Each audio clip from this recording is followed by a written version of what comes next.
Hi, my friends. I'm here to share some wisdom for you guys around Scorpio season. So, the sun moves into the constellation of Scorpio this year on October 23rd at around 6:30 in the morning. It'll be conjunct with Venus in Scorpio, exactly in that 0 degree mark. Scorpio gets a bad rap astrologically because it's very much about not being superficial. And it's easier to be on the surface of things. It's easier to present an outer mask than it is to go deep. Scorpio is really the invitation to unpeel the layers and the levels and go deeper, deeper into our own psychology, into our own self awareness, deeper into what makes us tick, what are our patterns, what have we been previously unwilling to look at about ourselves, the places that feel scary, the places that we may hold some guilt or shame, um, places where we feel disempowered or we have abused power in some way. These are all very Scorpion themes. But Scorpio ultimately is about transformation. Carl Jung, famous psychologist, he did a lot of work around archetypes and like what are these patterns that human beings often find themselves living out, right? It's very connected with our identity. Um, I am a mother, I am a daughter, I am a teacher, I am, and fill in the blanks, all the words you would use to describe who you know yourself to be as an identity. Astrologically, we talk about the sun is who you are at your core essence. What is your driving force and attunement in the world? We talk about the moon as who are you as an emotional being on a feeling level and on an automatic reactive level of what are your needs. The ascendant, interestingly, or your rising sign, is more of the outer persona of identity. What is the mask I wear when I get out of bed in the morning and I present myself to others, to the world? Who do I, in a way, pretend to be and act as?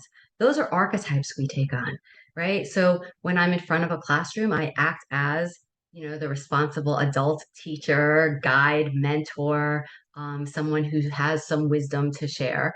When I'm hanging out with friends or out on a hiking trail, I might step into a completely different archetype of who I'm being in that moment. So archetypes, they're patterned and some feel very, very natural to us, and some feel really like, I could never be that, or I don't want to be that, or people who represent that to me feel, oh, that aspect of archetypes can often help us to understand what is in the shadow of our own consciousness, unconscious self that we don't want to look at or that triggers something in us.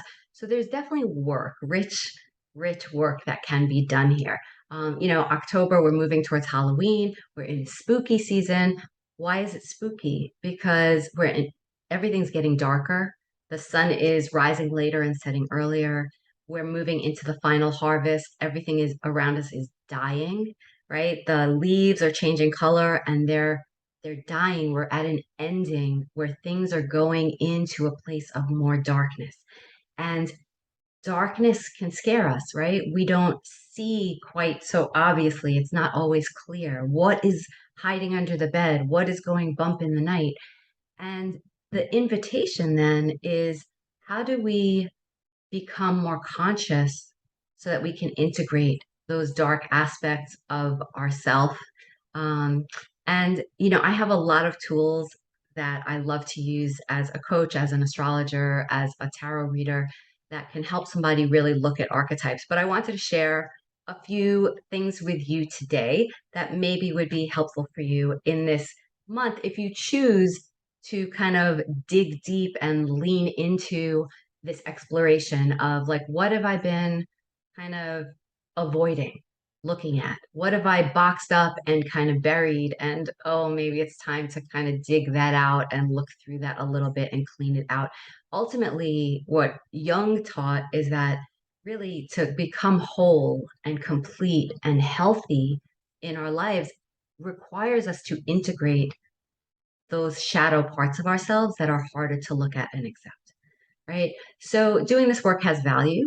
It requires some vulnerability, but it can be incredibly powerful and transformative. So one thing I'll suggest, and I'm going to share some things on screen, just some tools I have here. Okay, so this is just a list from various different sources I compiled just to give you an understanding of like what is an archetype. This comes from a book called Kokoro Mind Styles that my coach trainer, Ferocious Knight, compiled. She's incredible, and I've learned so much from her. And these are some of the archetype patterns that she has identified in her book: the risk taker, the optimist, the drama queen, the star, the observer, the negotiator, warrior, nurturer, investigator. So I'm just going to kind of gently scroll through this so you can have the video and review. But who do you identify with very easily? Like, oh, yes, that's me. I'm the peacekeeper. I've always been the peacekeeper in my family. I'm the advisor. All my friends come to me. Oh, I'm the hero. I've always been a hero. I've worked in the police force and I've served in the army. And when something needs being done, I stand up with courage and I take the lead. Maybe there are certain archetypes that you live into that are quite natural and easy for you. And you've identified with them for so long that you forget that you can step out of that role, that at your very essence and core, that's something you're attuned to and very good at and probably competent at. But it's not who you are at your essence, right? You can be anything. You can step into any other archetype that might serve you better at this moment in your life, right? In the past, maybe this archetype of the peacekeeper served you, but at this moment in your life, the archetype of being a soloist or being, a competitor serves you better for what you're looking to accomplish at this stage in your life or what's next. So when you stand in the present moment, you can look back to the past, you can look to the future, and you can make choices about which archetypes you want to cultivate in your own life. And astrologically, by transit, by progression, there are certain archetypal patterns that are kind of showing up and rearing their heads on purpose to invite us. When you're having a big Uranus transit, it's inviting you to be the change maker, the risk taker, a little bit of the fool, like blowing up and exploding your life to seek more freedom. That's a very Uranian transit, right? If you're having a Saturnian transit, archetype that might be calling you to step into is somebody who's like the hard worker and determined and the master and someone who's going to really commit, right? The committed person in your life, in your relationships, in your projects. So timing, archetypes are changeable, which is why it's really interesting to revisit this work. I'll scroll down a little more. We have in us maybe the visionary, right? The visionary, the sage, the guru. Maybe sometimes we step into the coward.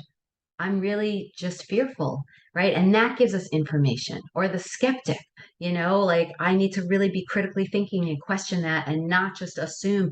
So archetypes can serve us. These are a different list of archetypes. This comes from Kim Kranz, from her book and tarot deck called The Wild Unknown Archetypes tarot deck. And she has the selves, and this is very much based in Jungian psychology. So these are core archetypes that we all recognize: the mother, the father, the orphan, the child, the mentor, the poet, the maiden, the warrior, the queen, king, crone, the judge, the shapeshifter, the lover. So there are these different archetypes that you can play with. Tarot, in the tarot deck, there are other archetypes. The major arcana present archetypes. I'm going to stop this share. So for instance, Mary Greer does a lot of work around who are you in the tarot, and there are ways to calculate that based on your birth date and year and the numerology of that, and those numbers, reduce down to a base number that relates to a major arcana, um, you know, figure or theme. So if your number is a 3, that the Empress may be your archetype, right? Which represents creativity and a harmony with your resources, your body, the earth, a sensuality, a sense of being very material and knowing what your resources and values are. Maybe your archetype, well, the fool is a zero. That's a little bit different. But maybe there's, the magician archetype. What would it be like for you if you're feeling like that imposter syndrome show up around something like, I can't really do that, the self-doubt, the self-criticism, the who am I to think I couldn't possibly? What if you stepped into an archetype of the magician, of feeling like I have all the resourcefulness and skill that I need, and I can have faith and trust that whatever I need will come to me and show up in the right time, and that I will know how to use that and mix all those ingredients in the way that I can create and manifest in my life. So the magician archetype might really serve you. So there's an exercise we could do together in addition to asking a lot of questions and doing coaching around archetypes you've been in the past, archetypes you identify with in the present, archetypes that might serve you to step into and try on and cultivate for your future. There are exercises we could do around the tarot. There are exercises we could do around,